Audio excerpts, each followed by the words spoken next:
শুধু আমার গোপন ব্যথা কেঁদে কেঁদে কয় কেন আরো ভালোবেসে যেতে পারে না হৃদয়।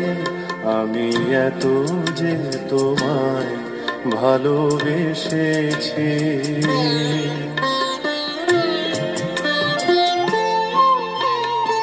তোমার কাজল চোখে যে গভীর ছায়া কেঁপে ওঠে ও,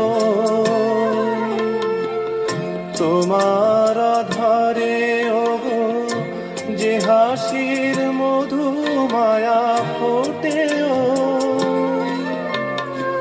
তারাই অভিমান বোঝে না আমার, বলে তুমি তো আমায় ভালোবেসেছো।